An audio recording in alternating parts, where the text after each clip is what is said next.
Ladies and gentlemen, it is my distinct honor and pleasure to welcome Governor Mike Kehoe.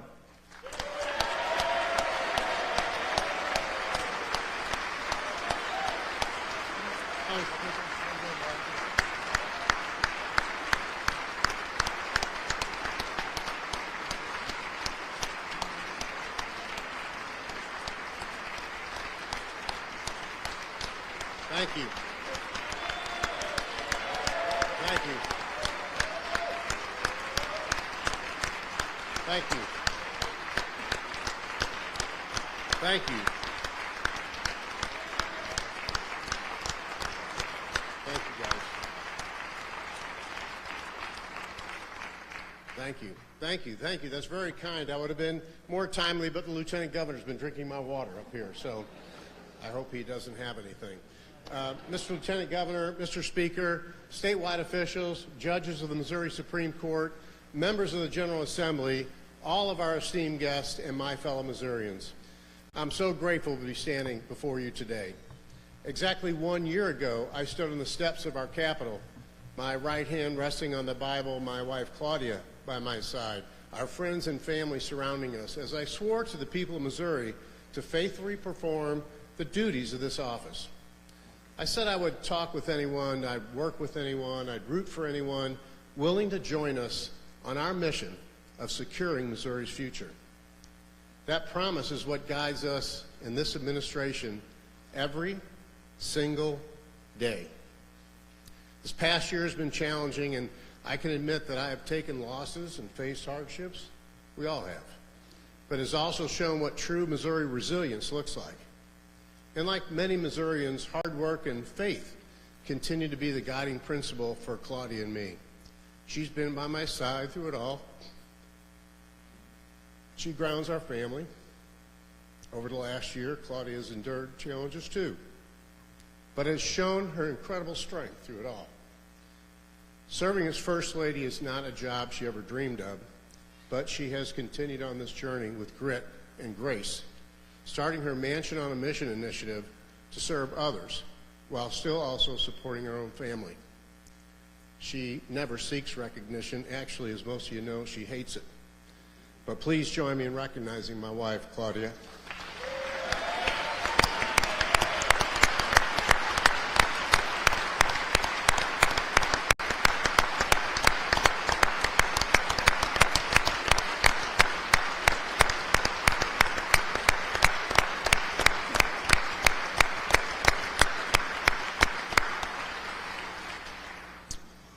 I'll be in trouble for that later. And we would not be here today without the team in the governor's office. These men and women have supported Claudia and me, some for the last year and others for several years now. We are so grateful for them and their willingness to serve on good days and bad days. Please join me in thanking the team in the governor's office seated up above.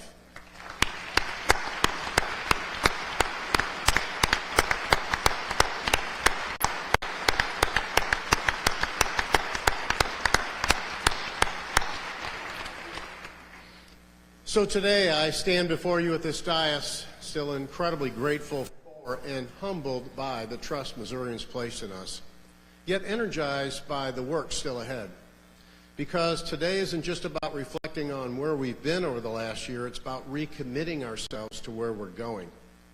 As our nation approaches its 250th birthday, Missouri's story remains inseparable from America's. From the gateway to the west, where two young men set their sights on discovering a new horizon, to innovation exemplified at Missouri's military bases that change how America defends itself. From rivers that power trade and opportunity to the generations of farmers, builders, innovators, and manufacturers, Missouri has never sat on the sidelines of history. We helped write it and will continue to do so in the years ahead. And so, it's 250 years later, we continue to build on the foundation of this great American experiment. We must recognize that now we join the ranks of those who shaped it. It's as architects of our nation's history. We're not charged not only with preserving what we inherited, but with strengthening it for those who come next. That responsibility includes securing the American dream for those willing to work for it and protecting the values that built this state and nation while building a foundation for growth strong enough to support not just the next year or the next term, but the next generation of Missourians. The clearest test of whether we are serious about discipline and growth is how effectively government does its work to best serve the people. Our administration is blessed to have the leadership of dedicated public servants who understand the goal of improving state government. Would the members of my cabinet, actually your cabinet, please stand to be recognized in the upper gallery.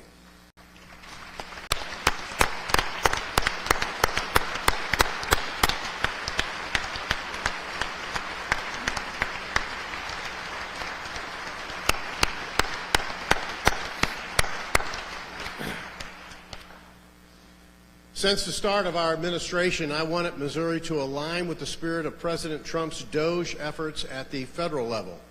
In January of 2025, I sent an executive order requiring each cabinet member to dedicate a minimum of 8 hours a month meeting with stakeholders to increase accountability and identify best practices in state government. And today, I signed an executive order that reinforces our commitment to government efficiency, a new initiative called Missouri Great. This will not only involve members of the cabinet, but business leaders from successful Missouri-made companies who help us bring efficient business speed practices to our state agencies. They will recommend solutions to both my office and the General Assembly, you, the General Assembly, to increase efficiency, eliminate waste, and improve accountability. Our belief is simple: smaller government equals better government. Not because it does less, but because it does what matters. It focuses on its core functions and how best serve Missourians without overpromising and without overspending. It means discipline and not excess, planning, not wishful spending, and respect for every dollar Missouri families entrust us with. That's the Missouri way.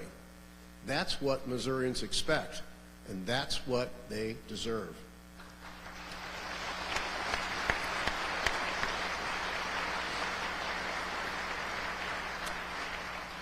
As governor, I have a constitutional obligation to balance the budget. Simply put, the days of excusing budgetary decision with fund balances and so-called surpluses are simply over. State government has to return to how budgets looked before COVID-19.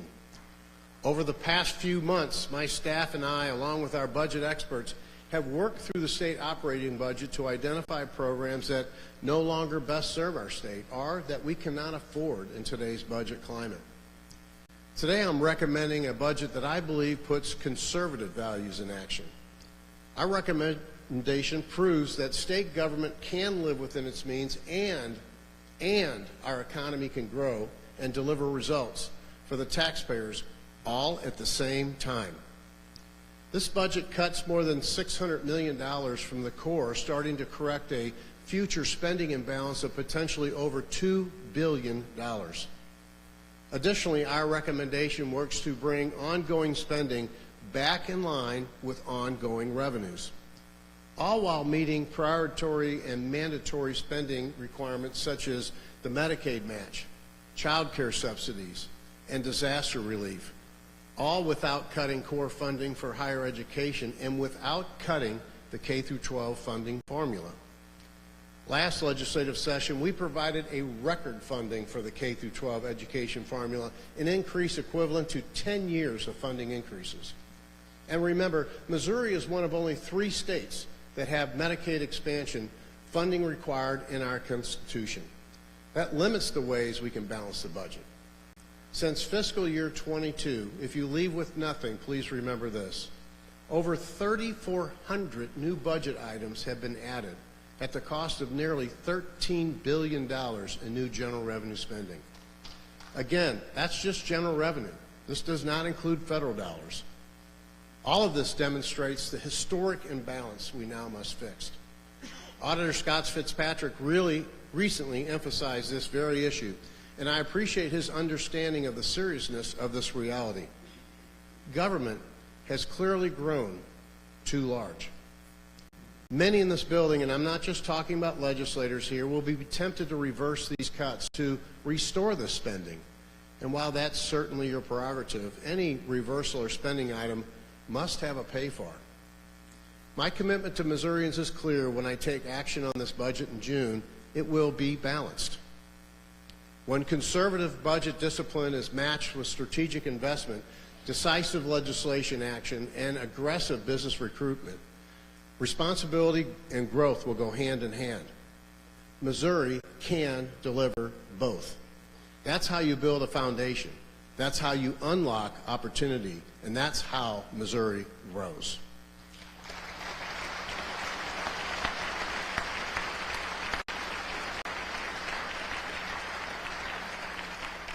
So we have to be bold. We can't just take the same old anymore.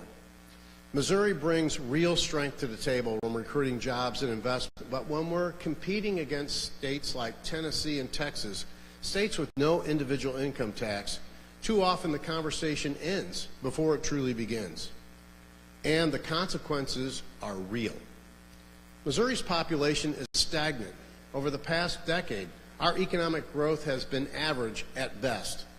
That's not a trend we should accept, and it's one we cannot afford to continue.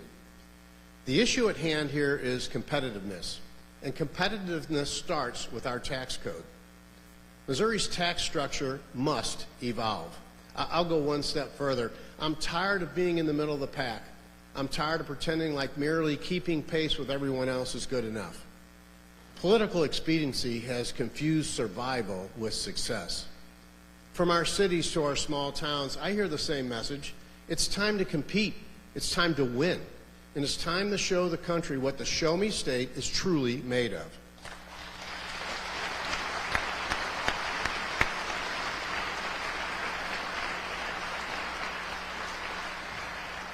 If we are serious about building a foundation for growth, to compete rather than be complacent, then we must begin the work now to phase out and eliminate Missouri's individual income tax.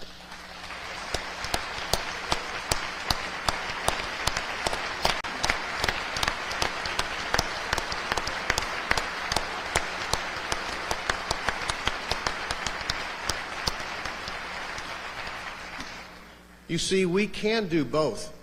We can maintain a balanced budget that supports essential services and pursue a tax policy that improves Missouri's competitiveness, because this will be done deliberately, it will be done responsibly, and it will be done sustainably. The first step is straightforward: gaining approval from Missourians at the ballot box this year. And that's why I'm calling on the members of this chamber to pass a joint resolution this session, placing this proposal before voters. The question to Missourians will be clear: should Missouri begin a phased elimination of the individual income tax with a full repeal within the next 5 years? Thank you to Speaker Patterson and to Senator Trent for your leadership in sponsoring this legislation.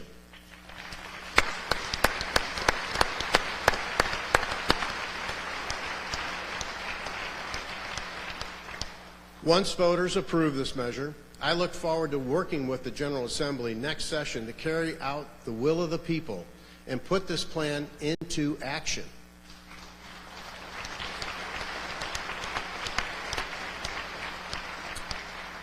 The current tax system was designed for a checkbook economy. Think about that. Our plan pairs tax relief with closing loopholes. Today, much of our commerce happens through monthly subscriptions and digital services like online advertising, e-books, and AI platforms that fall outside of our current sales tax base. Their billionaire owners don't pay. When these types of modern services are taxed, it will create a new revenue for local governments. These increases will need to be offset by reducing local taxes like property tax, a high priority for our Missourians and many of us in this room.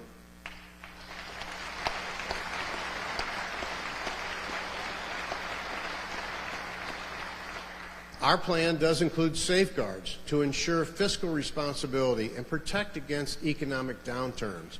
by requiring triggered reductions to the income tax rate. Eliminating the income tax is not about runaway sales taxes, and I will never support extending sales taxes on agriculture, health care, or real estate, period.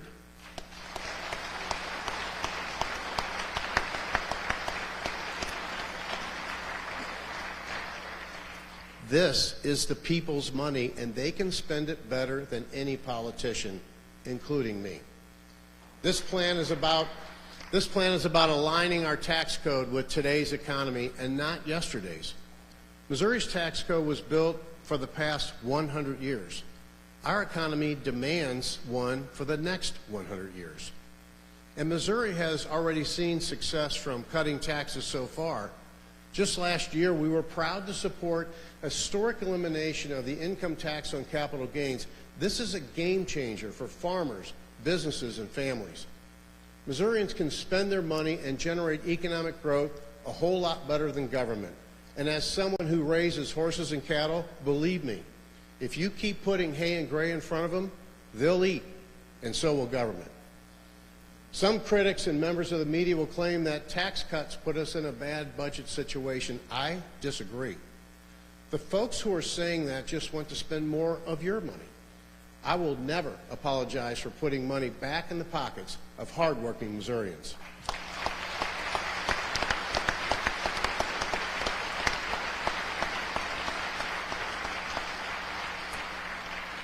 But it's not just tax policy that will make Missouri competitive. Energy is at the top of mind for those in this building and across our state and nation. We made historic progress last year by signing Senate Bill 4 into law. However, we must also look to a sustainable long-term solution for our growing energy demands. And that's why today I'm proud to announce that Missouri and this administration is all in on nuclear.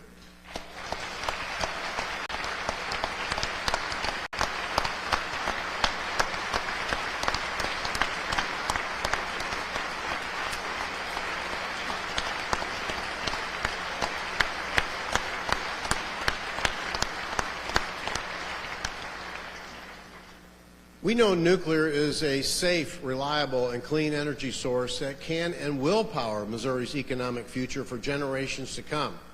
So I'm calling on the General Assembly to pass Senator Searpoy and Representative Hurlburt's update to Missouri's renewable energy standard. Before this address, I signed an executive order establishing the Advanced Nuclear Energy Task Force to build on the work being led by President Trump at the federal level and promote nuclear energy deployment in Missouri.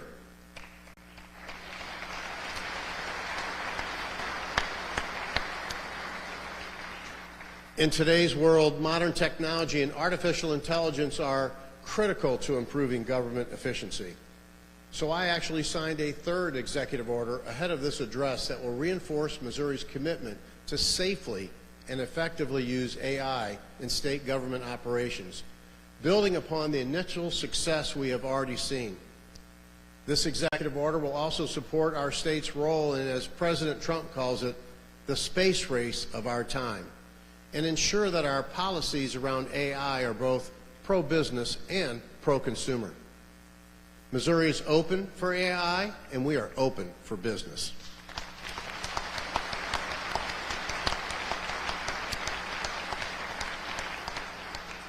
Economic development is a top priority for this administration, and I know for this chamber. Missouri has some incredible tools in our toolbox to complement the updated tax structure and energy policy we'd like to get done, including the Missouri Works program. This program is the state's #1 tool for business expansion and retention because it rewards both large companies and small family-owned businesses that invest in Missouri and create real opportunity. Joining us today are Chris and Karen Green of GWS Welding in Appleton City. What began in a rented two-car garage now operates a nearly 52,000 square foot manufacturing plant with more than 100 dealers in 21 states. With the help of the Missouri Works program, GWS expanded their livestock feeding and handling equipment production this year, reinvesting in their people, their community, and this state. Please join me in welcoming the Green family. Would you please stand to be recognized?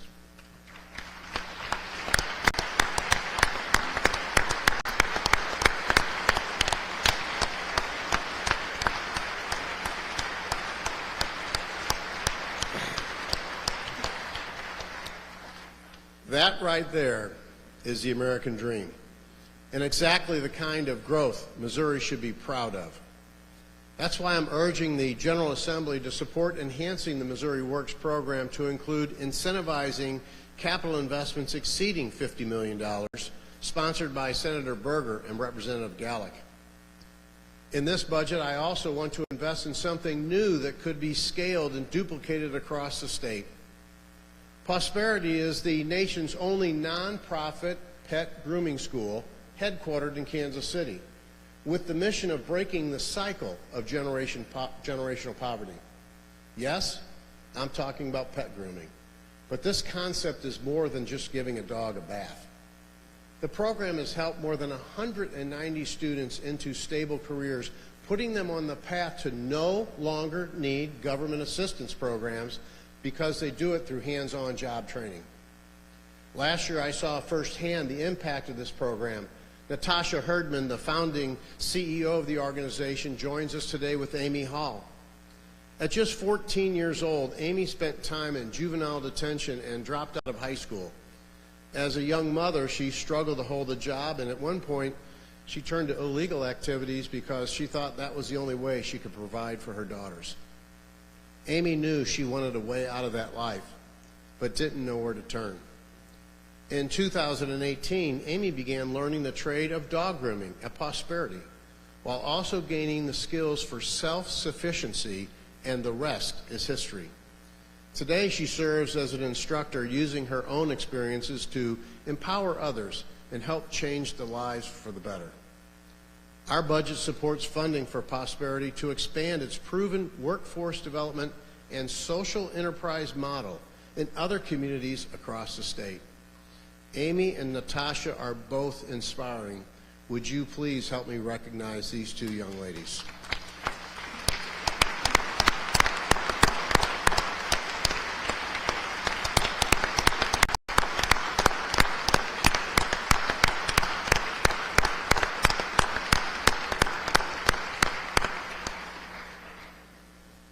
You might recall that a year ago today, I signed 6 executive orders to launch our Safer Missouri initiative. A piece of this included coordinating regional efforts to arrest dangerous fugitives through Operation Relentless Pursuit, which has now led to the arrest of over 1,100 criminals across our state.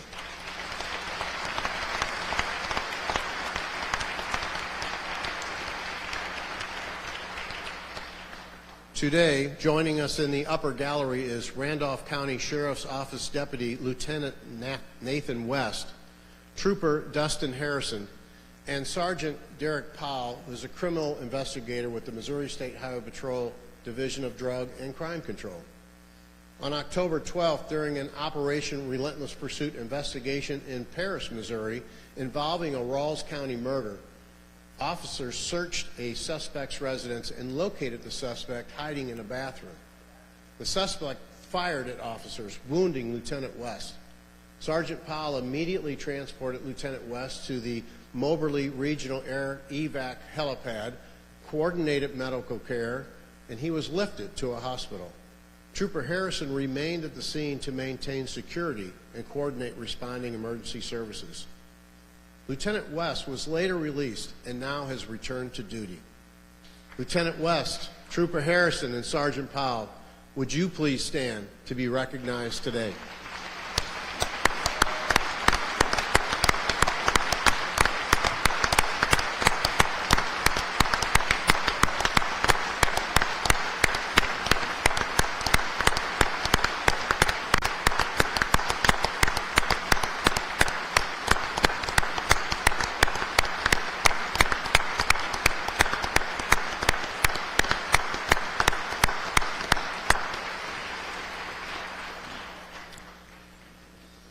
I appreciate the service of these men and women and their families and all law enforcement professionals.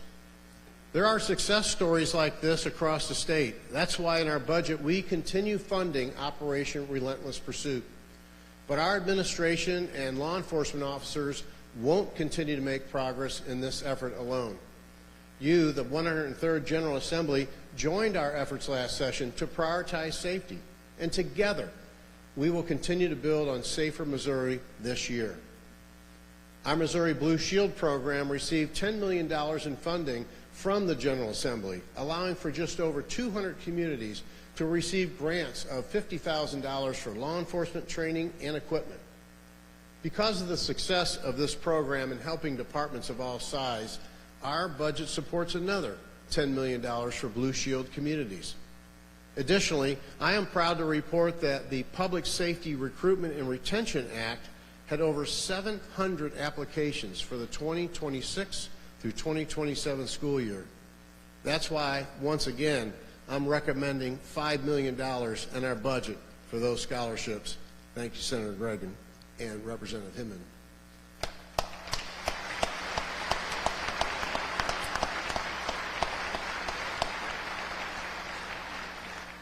We want Missouri to be best in the state, the best in the state, in the nation for first responders.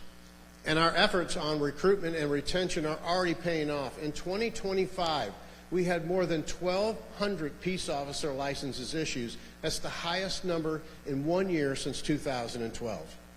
That's 1,200 more law enforcement officers protecting our community, our families, and our way of life. That's what this is all about.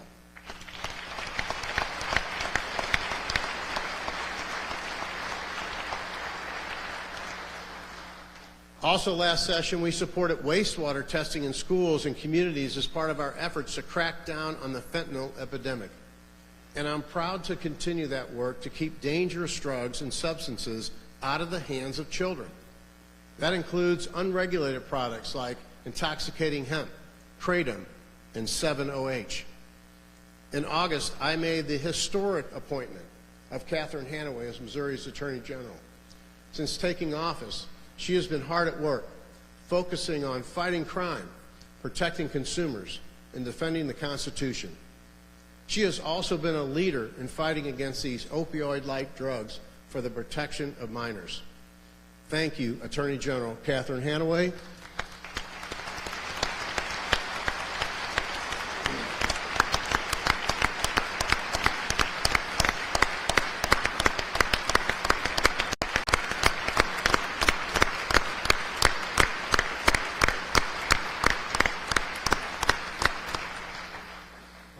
Oh, and Catherine, welcome back to the House.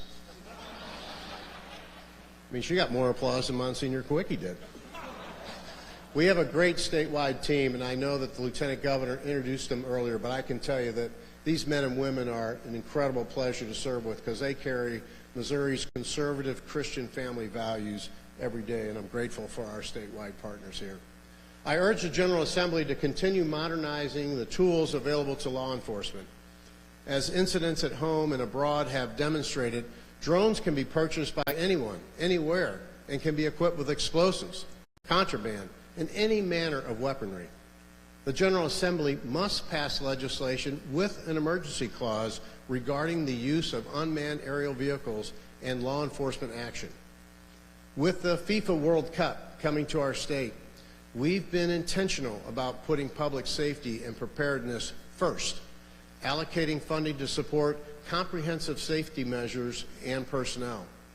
Our budget also invests in the Missouri State Highway Patrol, the Missouri National Guard, and the Missouri Disaster Management teams to provide security and medical support at the matches and Fan Fest events, ensuring fans, families, and visitors are protected. I'm asking the General Assembly to support these new decision items. This is Missouri's chance to showcase Kansas City and our entire world, and our entire state to the world, and it must be safe.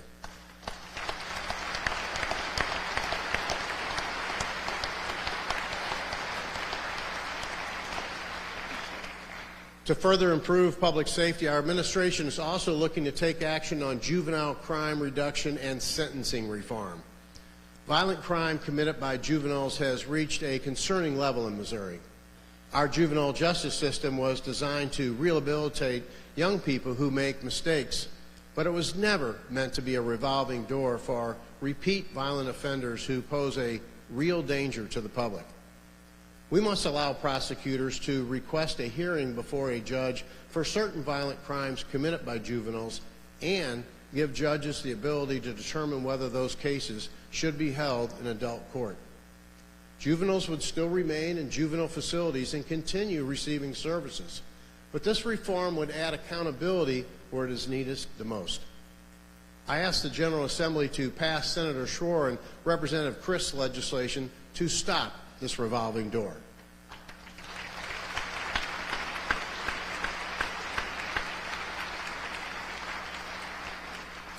Right now, when a judge sentences an offender, no one in the courtroom, not the victims, not the law enforcement, not even the court, can say what that sentence truly means. That lack of transparency undermines confidence in the system. I support the sentencing reform sponsored by Senators Trent, Nicola, and Carter, and Representatives Black, Cook, and Hardwick. This will bring common sense and clarity back to the courtroom so Missourians can have greater trust in how justice is carried out. Together, these efforts are a critical part of our Safer Missouri package and our commitment to making Missouri a better place to work and raise a family. Because in Missouri we do value families and we value a culture of life. That includes pregnant women and their unborn children. I asked the members of the General Assembly to support Representative Williams' efforts to allow pregnant women facing abuse to finalize divorce proceedings. This bipartisan common sense bill, and it protects vulnerable women.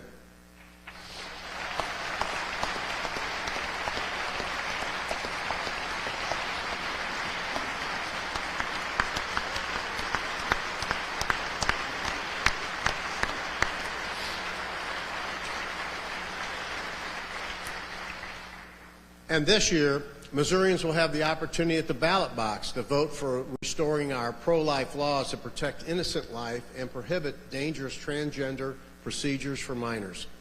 Amendment 3 reflects Missouri's long-standing commitment to life and standing with women.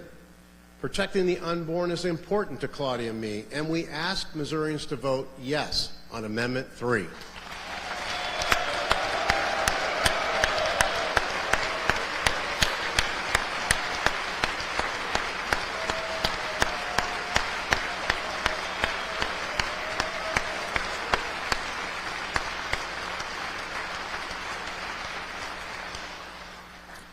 And while strong communities are built on protecting life through both safety and stability for much of Missouri, that stability begins with agriculture. From row crops to livestock, from research fields to rural main streets, agriculture remains one of the strongest foundations of Missouri's economy, because when agriculture is strong, Missouri is strong.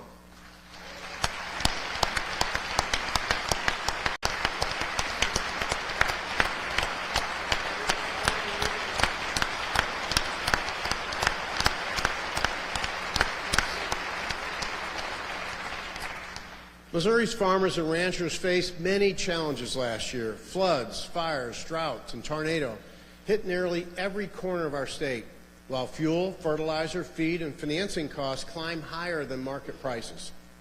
But while we may not be able to change the global markets from Jefferson City, we did pass several pieces of critical legislation to help continue a state where agriculture isn't penalized for producing. With our partners at USDA, we were proud to be granted a SNAP waiver that updates Missouri's food stamp program, emphasizing nutritious foods produced by the farmers that feed our state and nation. We expanded health care options and telehealth access in rural communities. And at the end of last year, the Trump administration awarded Missouri with more than $216 million in federal funding through our Rural Health Transformation Plan. This is in the top 10 of all state applications submitted for funding nationwide, another game changer for rural communities and rural health care. I would like to thank the work of our congressional delegation, our state agencies, and our health care partners in helping secure this win.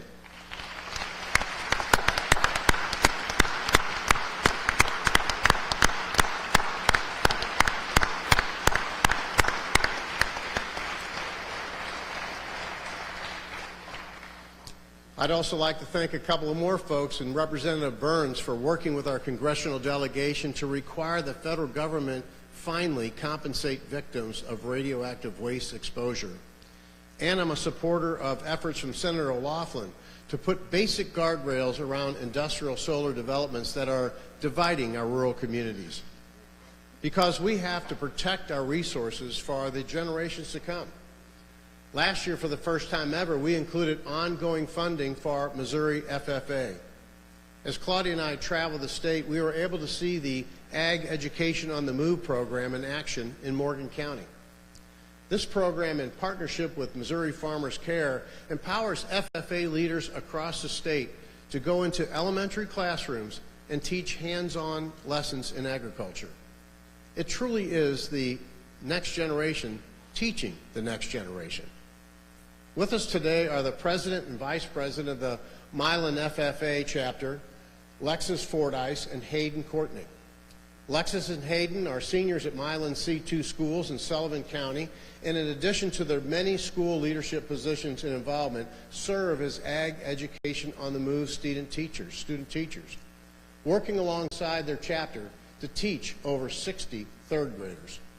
Our budget funds FFA again, so that programs like this continue to benefit the next generation of agriculture leaders.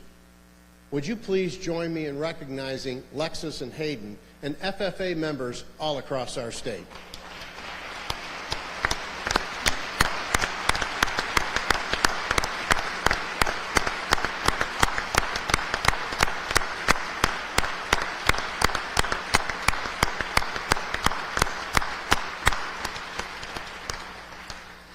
These young people are inspiring, but it's a little, I told her, it's a little hard for me to say the word Lexus.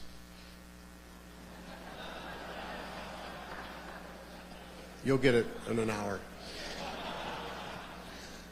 Growing Missouri requires giving that next generation access to the opportunity and tools they need to succeed. Last year, we took an important step forward by including $50 million in general revenue funding to strengthen the Mo Scholars program. That investment was grounded in a simple belief: families deserve options, and students deserve an education that actually fits their needs.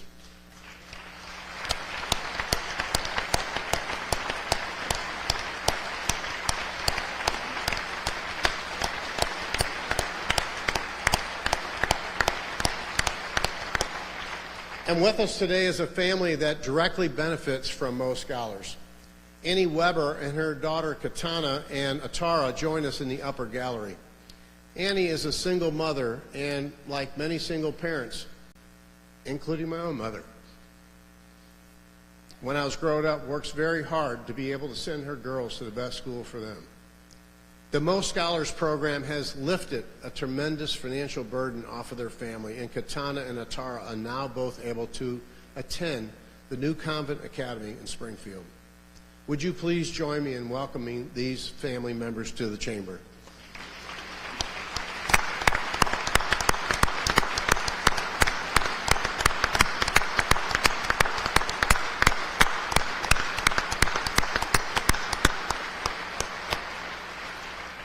I appreciate Treasurer Malik for really working hard to get this implemented.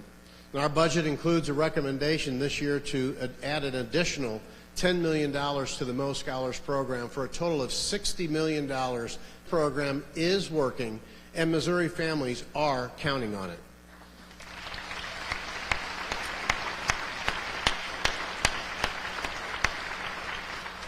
Students across our state have a brighter future because their families were given educational choice. They remind us that when we put students first, opportunity follows. Thanks to the One Big Beautiful Bill Act and the work of our federal delegation, Missouri will opt in to the new federal scholarship tax credit program. Beginning in calendar year 2027, this program directs private dollar investment towards student scholarships, allowing Missourians to receive up to $1,700 in federal tax credits for investing in students.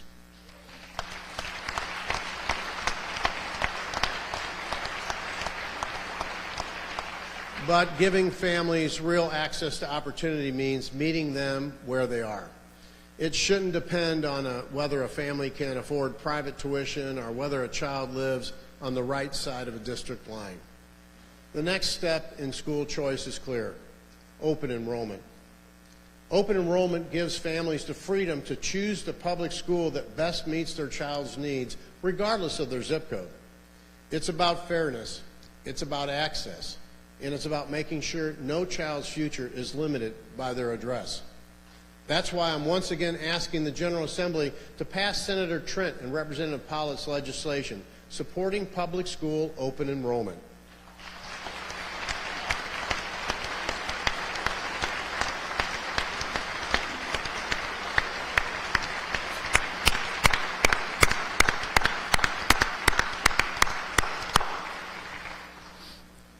In the meantime, we're including $7.5 million in our budget to make open enrollment a reality as soon as possible. Again, open enrollment is not about weakening public education, it's about strengthening it. Because when families have choices, schools are pushed to innovate, they're pushed to improve and respond to the needs of the students they serve. Expanding access must go hand in hand with accountability. Parents deserve clear, easy to understand information about how schools are performing so they can make the best decision for their children. That is why today I signed another executive order creating a statewide school accountability A through F grade card. Missouri's current accountability system places too much weight on administrative process rather than student success, and it does not give a straightforward picture of how schools are actually performing. The real test of Missouri's education system should be whether students are learning, whether they can read, write, and do math. Our school grade card will accomplish just that, using a familiar A through F grading scale to clearly identify academic performance.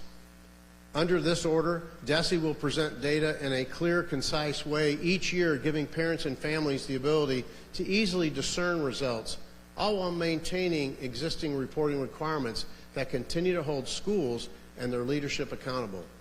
And I encourage the General Assembly to advance similar legislation sponsored by Senator Ben Brown and Speaker John Patterson. Accountability isn't about inputs, it's about outcomes. And one of the clearest measures of success is whether students graduate ready for the real world. That commitment to real-world readiness starts in the classroom. Last year, we implemented a bell-to-bell cell phone ban in our schools, and the results speak for themselves.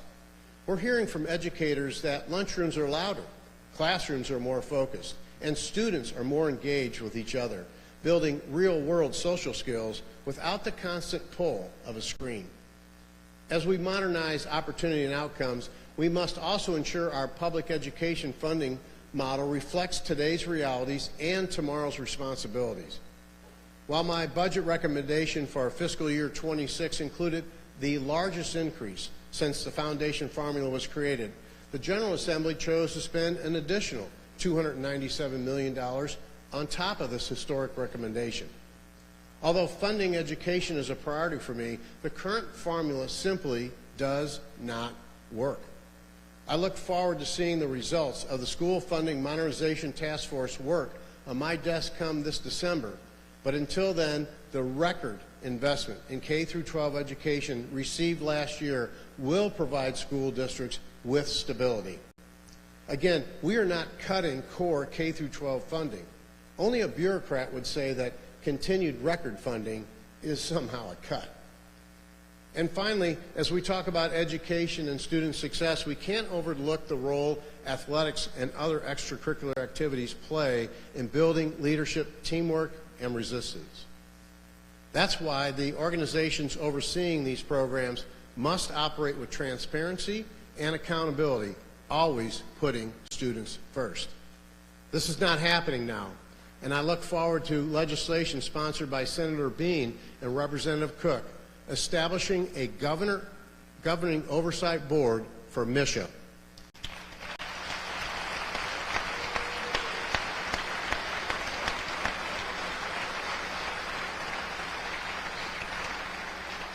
This reform is about good governance, consistent standards, and ensuring that decisions impacting Missouri students and funded by Missouri taxpayers are made openly, fairly, and responsibly.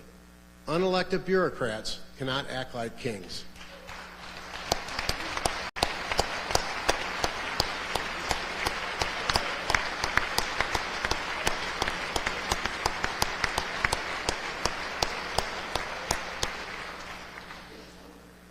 But the state of the state is not really about budgets. It's not really about politicians.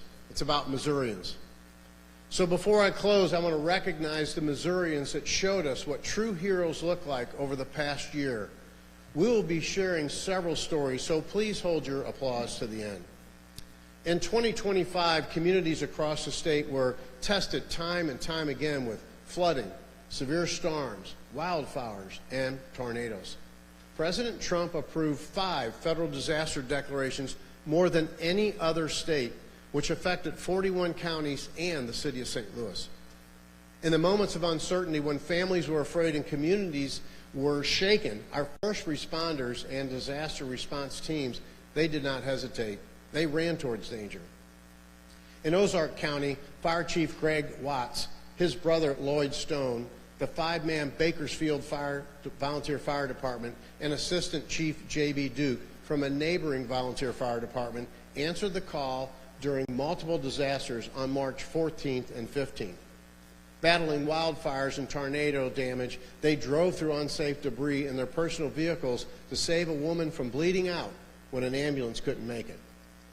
Just a few weeks later, when many of those same counties were once again hit by storms, tornadoes, and flooding, Butler County Emergency Management Director Robbie Myers played a pivotal role in leading recovery efforts through the coordination of volunteer organizations and local, state, and federal partners.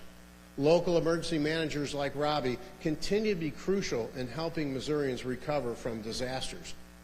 In April, West Plains Fire and Rescue Lieutenant Bud McMillan led his team members, including Lieutenant Drew Finley, Engineer Corbin Thompson, Firefighter Jeremiah Jones, and Farmer Firefighter Chris Brocklebank, in responding to historic flooding, pulling victims out of vehicles, and saving the life of a fellow firefighter who had been pinned against a tree after being swept off the road.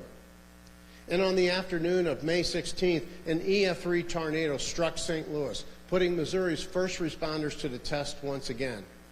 I'll never forget being on the ground that next day in St. Louis, just blocks from where I grew up, the morning after the destruction, and seeing the work of the first responders and community leaders in action, including the men and women of the St. Louis Metropolitan Police Department under the leadership of Chief Robert Tracy. Probationary Officer Dakota DeClerc, who was just 1 month out of the academy at the time, his field training officer Kenneth Schmittgens, and Officer Sarah Jordan carried survivors from the rubble and cleared debris in dangerous conditions. The body cam footage of their work is truly inspiring and shows the length that officers will go to help their neighbors. Missouri Task Force 1 deployed to St. Louis, where they worked with St. Louis City Fire Department and the St. Charles County Metro Strike Team to search damaged structures and save lives. Randy Sanders bravely led this deployment. The task force is one of 28 urban search and rescue teams in the United States, managed by the Boone County Fire District, led by Chief Doug Westoff. And our Missouri National Guard supported relief efforts in St. Louis with Captain Glenn Longenberl and First Sergeant Travis Hilbert, serving as the command team responsible for providing critical engineer support. Leading a platoon of 32 soldiers, they coordinated and executed debris removal operations, removing hundreds of truckloads of wreckage. Their leadership played a vital role in stabilizing the community and laid the groundwork for recovery that continues today in St. Louis. Would all of these brave men and women please stand and be appropriately recognized for your actions?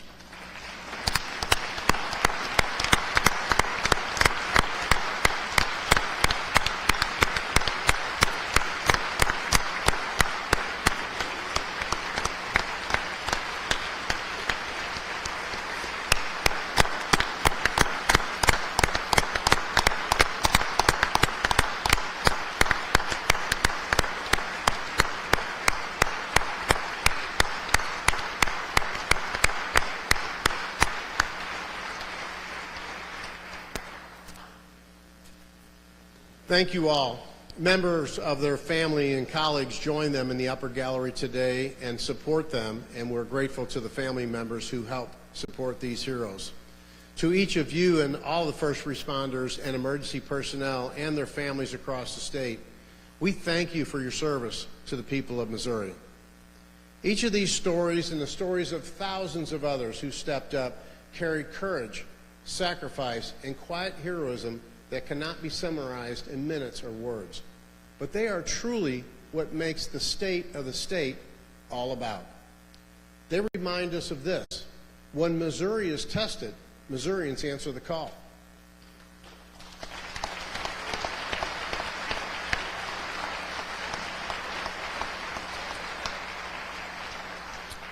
Finally, to the men and women in this room who were elected to serve.